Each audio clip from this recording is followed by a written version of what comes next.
초콜릿은 달콤해 달콤해 달콤해 오렌지는 상큼해 상큼해 상큼해. Assalamualaikum warahmatullahi wabarakatuh. Selamat malam semuanya. Kami dari kelompok 9 akan mempresentasikan hasil diskusi kami yang berjudul Pengimplementasian Internet of Things atau IoT dalam Digital Marketing. Berikut adalah anggota kelompok kami. Yang pertama ada Diva, yang kedua ada Fazira, yang ketiga ada Eklesia, yang keempat ada Septiani, yang kelima ada saya sendiri yaitu Dini. Selanjutnya, presentasi pertama akan disampaikan oleh Diva. Baik, terima kasih Dini. Perkenalkan, nama saya Diva Nuramalia Zakia. Saya akan memberikan presentasi mengenai pengertian dari digital marketing. Digital marketing menurut Ridwan Sanjaya dan Joshua Tarigan dalam Dharmayanti tahun 2018, digital marketing adalah kegiatan pemasaran termasuk branding yang menggunakan berbagai media. Sebagai contoh yaitu blog, website, email, AdWords, dan berbagai macam jaringan media sosial. Lalu ada menurut Klein dan Burrow dalam Susanto dan Budiman tahun 2013. Pengertian digital marketing adalah suatu proses perencanaan dan pelaksanaan dari konsep, ide, harga, promosi, dan distribusi. Sedangkan menurut Heydrich dan Struggles dalam Rauf dan kawan-kawan tahun 2021, digital marketing menggunakan perkembangan dunia digital untuk melakukan periklanan yang tidak digembar-gemborkan secara langsung, akan tetapi memiliki efek yang sangat berpengaruh. Yang selanjutnya ada karakteristik bisnis dalam digital marketing. Menurut Ryan tahun 2014, terdapat 2 jenis karakteristik bisnis yang harus dikenali dalam menentukan untuk menggunakan digital marketing. Yang pertama adalah mengenali karakteristik pelanggan atau calon pelanggan. Dalam hal ini, terdapat 2 jenis karakteristik pelanggan, yaitu pelanggan yang telah aktif dalam kegiatan online atau pelanggan yang akan aktif dalam kegiatan online. Jika pelanggan adalah pihak yang menggunakan teknologi digital dalam mencari atau membeli produk dan jasa yang ditawarkan, maka penggunaan digital marketing adalah sebuah pilihan terbaik. Sebaliknya, jika pelanggan tidak memerlukan penggunaan teknologi digital, maka tidak perlu memerlukan strategi dari digital marketing. Yang kedua, ada mengenali kesesuaian karakteristik produk atau jasa atau merek dengan digital marketing. Hampir semua jenis produk atau jasa atau merek dapat dijual secara online. Prinsip ini mendasari argumen bahwa tidak perlu ada karakteristik khusus untuk dapat menjual barang melalui strategi digital marketing. Slide selanjutnya akan dijelaskan oleh Fazira. Baik, saya Fazira Putri Utami akan melanjutkan presentasi dari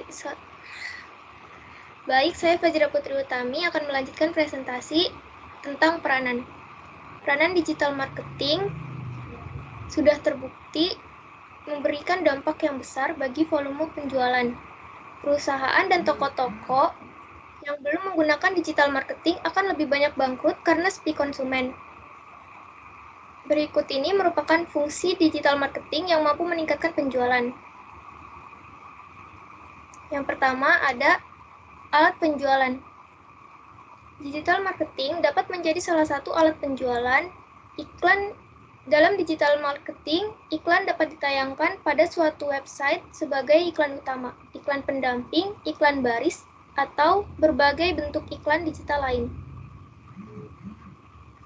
Lalu yang kedua ada pelayanan konsumen atau customer service. Pada era ini, pelayanan konsumen juga dapat dilakukan melalui website seperti mengunggah katalog produk beserta gambar dan keterangan spesifik produk, menyediakan menu komentar, dan menu berkirim surat atau email. Dengan demikian, teknologi digital ini memudahkan penjual untuk melayani pelanggan dan memudahkan pelanggan untuk menemukan produk sesuai keinginannya. Lalu yang ketiga ada alat berkomunikasi. Pada era digital, penjual dapat membuka saluran komunikasi lain yaitu seperti email atau Instagram dan media sosial lainnya. Melalui saluran ini, pembeli dapat langsung berhubungan dengan penjual dalam waktu relatif singkat dari belahan mana saja di dunia ini. Lalu, yang ketiga ada efisiensi biaya. Yang keempat ada efisiensi biaya. Digital marketing mempunyai kemampuan yang lebih baik dan lebih efisien di dalam penggunaan biaya pemasaran daripada pemasaran penjualan tradisional. Biaya pemasaran yang timbul akibat penggunaan teknologi digital ini dapat menekan anggaran. Lalu contohnya seperti untuk mengirimkan sebuah brosur kepada pelanggan diperlukan biaya antara lain biaya cetak brosur dan lain-lain. Lalu yang kelima ada alat pengembangan merek, yaitu pelanggan akan secara perlahan-lahan menerima merek tersebut sebagai suatu bagian dari kehidupan sehari-hari yang ditemui. Oleh sebab itu, pelanggan akan semakin terhipnotis terhadap merek dan secara tidak sadar berpengaruh pada alam bawah sadar. Manfaat. Suatu manfaat penting bagi sebuah perusahaan bisnis, yaitu untuk meraih keuntungan finansial yang akan diperoleh dari penelitian pasar digital ini. Keuntungan finansial harus tergambar dengan jelas baik dalam hal efisiensi maupun tambahan kenaikan penjualan sebagai manfaat dari hasil penelitian. Berikut merupakan beberapa manfaat yang dapat direncanakan dalam suatu penelitian pemasaran. Yang pertama ada meningkatkan kemampuan atau SDM pemasaran. Dalam menginterpretasikan fenomena-fenomena yang terjadi di dalam pemasaran perusahaan yang bersifat kompleks dan saling berkaitan. Lalu yang kedua, mempermudah mencapai tujuan pemasaran. Lalu yang ketiga ada pemberi rekomendasi pemasaran, dan yang keempat ada alat perencanaan. Yang kelima ada alat dan bahan dalam pengambilan keputusan pemasaran, dan yang keenam ada pemecahan masalah pemasaran. Slide selanjutnya akan dijelaskan oleh Eklesia. Baik, terima kasih Dini. Perkenalkan, nama saya Eklesia Setia. Di sini saya akan menjelaskan mengenai jenis-jenis dari digital marketing. Nah, digital marketing sendiri ini memiliki 6 jenis. Jenis yang pertama yaitu website. Website merupakan salah satu jenis digital marketing yang sangat umum. Hampir semua produk dipasarkan melalui website. Hal ini karena hampir sebagian besar masyarakat milenial mencari ataupun membeli barang dan jasa melalui pencarian internet. Menggunakan digital marketing dengan website itu memiliki beberapa keuntungan seperti menjadi media promosi yang siap diakses setiap saat, kemudian menyediakan informasi yang valid kepada para pelanggan, dan lebih menghemat biaya pemasaran. Jenis digital marketing yang kedua yaitu social media marketing. Sosial media sudah banyak digunakan untuk berjualan. Nah, sebagian masyarakat kita juga sudah menggunakan sosial media ini. Misalnya Instagram, Facebook, Twitter, YouTube, dan juga lainnya. Jenis digital marketing yang ketiga yaitu search engine marketing. Nah, pada dasarnya cara kerja search engine marketing ini yaitu dengan meningkatkan visibility dengan menggunakan periklanan dan optimasi dengan timbal balik berupa biaya atau uang. Kemudian jenis digital marketing yang keempat yaitu email marketing.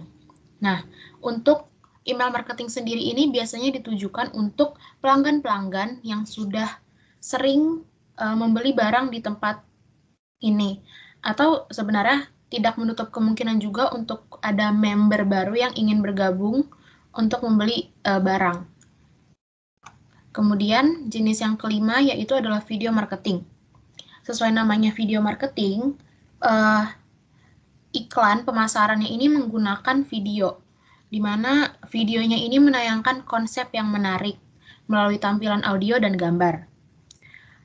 Kemudian yang terakhir yaitu adalah iklan secara online. Jika membahas sebelum-sebelumnya, ini sudah mencakup semuanya iklan secara online. Nah, jenis digital marketing yang satu ini hampir sama dengan memanfaatkan jejaring internet dan membutuhkan biaya alias berbayar. Iklan ini dapat dipasang secara online melalui berbagai media, seperti PPC, YouTube, ataupun yang lainnya. Next.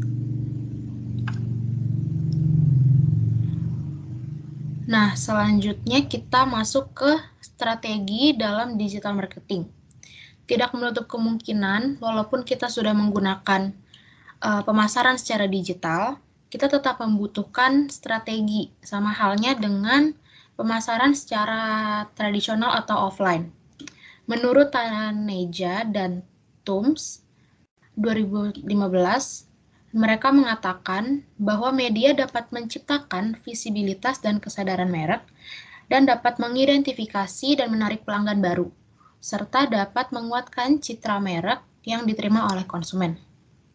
Nah, strategi yang mereka paparkan yaitu ada 2. Yang pertama, memperluas pasar secara keseluruhan. Apa maksudnya dengan memperluas pasar secara keseluruhan? Jadi, memperluas pasar secara keseluruhan ini dapat dilakukan dengan mencari pemakai baru atau menumbuhkan komunitas pelanggan baru yang akan mendorong mereka untuk menggunakan produk lebih sering. Nah, strategi yang kedua yaitu mempertahankan pangsa pasar. Pangsa pasar ini dipertahankan, maka perusahaan harus melakukan inovasi-inovasi baru sebagai pemimpin pasar. Perusahaan juga harus menjaga agar semua lini tidak terbuka untuk diserang pesaing. Slide selanjutnya akan disampaikan oleh Septiani. Terima kasih Dini. Perkenalkan nama saya Septiani Cayanti. Di sini saya akan menjelaskan kelebihan dari bisnis digital. Yang pertama adalah interaktivitas. Interaktivitas itu adalah konsumen dapat menentukan waktu untuk memulai berinteraksi dan jangka waktu yang lama.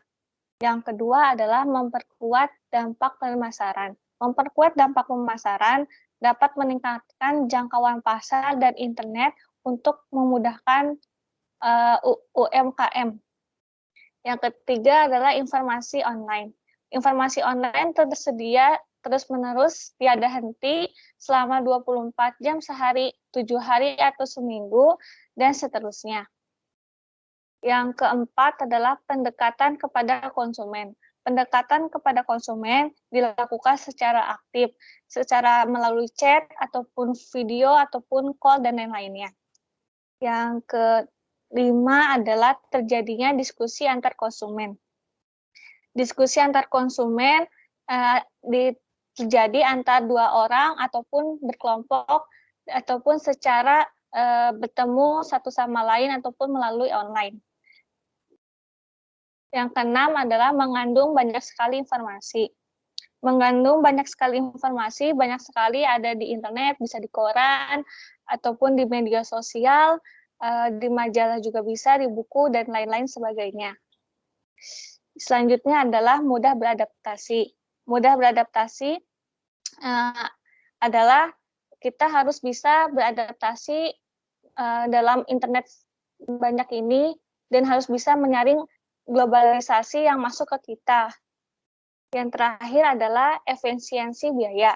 Efisiensi biaya itu terdapat di website atau toko online yang menyediakan produk ataupun jasa yang dapat menemukan produk yang berbayar ataupun tidak berbayar. Dan pada website, trafik kunjungannya juga banyak meningkat dengan bayaran setiap pengunjung yang datang ataupun yang sekilas melihat sebentar. Next. Selanjutnya adalah kekurangan. Kekurangan bisnis digital yang pertama, hak cipta mudah digandakan atau dikopi oleh pesaing. Banyak sekali para pengguna yang tidak bertanggung jawab asal mengkopi tanpa berizin terlebih dahulu, yang membuat banyaknya situs-situs yang masuk secara tidak sengaja oleh oknum yang tidak bertanggung jawab. Yang kedua adalah penurunan kecepatan akses internet. Penurunan akses internet menyebabkan kesulitan dalam melakukan surfing, terutama pada website yang besar dan kompleks. Yang ketiga adalah konsumen tidak dapat melihat dan menyentuh produk sebelum produk tersebut dibeli konsumen. Jadi konsumen kebanyakan saat ini berbelanja secara online hanya melihat dengan gambar ataupun video. Jadi sebelum memilih-milih barang ataupun jasa, sebaiknya diperhatikan dulu dari review-reviewnya agar tidak salah pilih. Selanjutnya ada pemasaran digital sangat tergantung pada teknologi dan listrik. Karena kalau tidak ada teknologi ataupun listrik, bisa saja belanja online tidak lancar ataupun akan terjadi seperti masa lampau yang terjadi pada barter-membarter, yaitu saling menukar barang satu sama lain dengan bertatap muka atau berinteraksi satu sama lain. Selanjutnya adalah sistem pembayaran cash on delivery. Jadi sistem pembayaran cash on delivery itu terindikasi kejahatan dari pembeli karena pembeli dapat memasukkan identitas palsu ke dalam sistem. Jadi kita harus hati-hati dalam memilih sistem pembayaran. Lebih baik kita membayar langsung ketika barang datang, karena kan kita melihat dulu barangnya asli tidak, ada atau tidak, karena banyak sekali pengguna-pengguna yang jualan-jualan ternyata itu palsu yang menyebabkan kerugian pada kita sendiri. Selanjutnya adalah timbul suatu ketidakpercayaan yang besar dari konsumen akibat dari suatu kampanye viral yang negatif. Pemasaran digital sangat tergantung pada teknologi yang menyebabkan negatif-negatif datang kepada kita, makanya kita harus lebih selektif dalam memilih bisnis digital tersebut atau dalam bisnis marketing tersebut. Yang terakhir adalah konsumen berusia lanjut masih belum terbiasa dengan teknologi internet atau berbelanja secara online. Jadi masih banyak orang tua yang di atas kita yang masih membutuhkan kita untuk diajarkan atau untuk dibantu dalam berbisnis digital atau berbisnis marketing. Baik, cukup sekian dari penjelasan saya. Selanjutnya ada contoh kasus. Digital marketing untuk usaha mikro, kecil, menengah, studi kasus pada Coffee Trip Bandung. Sejak terjadinya pandemi COVID-19, beberapa pengusaha mulai mencari jalan untuk menjual produk mereka karena bisnis mereka yang tidak dapat beroperasi maksimal secara offline. Dari beberapa kategori bisnis di Indonesia, usaha mikro, kecil, dan menengah merupakan salah satu kategori bisnis yang mendapatkan dampak paling besar dari pandemi COVID-19. Untuk itu, mereka melakukan bisnis digital untuk memperluas market share bisnis mereka secara online. Terdapat kekuatan bisnis digital untuk UMKM, yaitu modal yang dikeluarkan relatif kecil dikarenakan tidak membutuhkan penyewaan tempat usaha, jangkauan yang luas untuk semua kalangan dimanapun mereka berada, dan juga dapat dikerjakan kapan saja dan di mana saja. Namun, ada pun kekurangan dari bisnis digital untuk UMKM, yaitu koneksi internet yang belum didapatkan oleh semua orang di Indonesia. Terus, migrasi pola marketing lama ke marketing digital membutuhkan usaha yang tidak mudah karena banyak pelaku usaha UMKM yang tidak memiliki cukup modal baik secara finansial maupun sumber daya manusia untuk melakukannya. Maka dari itu salah satu cara yang dipakai adalah membantu UMKM seperti bantuan pada Coffee Trip di Bandung. Bantuan ini diberikan melalui pengurusan media sosial dengan merencanakan konten foto produk, desain feeds Instagram, menulis caption, mengunggah konten, pembuatan media platform marketplace, dan on-demand multi-service platform untuk meningkatkan penjualan dari bisnis tersebut. Dengan memberikan bantuan digital marketing, UMKM Coffee Trip ini dapat lebih mengembangkan potensi promosi pemasaran mereka di sosial media melalui Instagram dan pengembangan marketing mereka menggunakan aplikasi seperti GoFood dan Shopee. Dengan penggunaan platform tersebut, diharapkan UMKM Coffee Trip ini dapat terus melakukan digital marketing agar usahanya bisa terus berkembang dan memiliki penjualan yang baik. Baik, sekian presentasi dari kelompok kami. Apabila ada kesalahan, mohon dimaafkan. Assalamualaikum warahmatullahi wabarakatuh. Selamat malam semua. Terima kasih.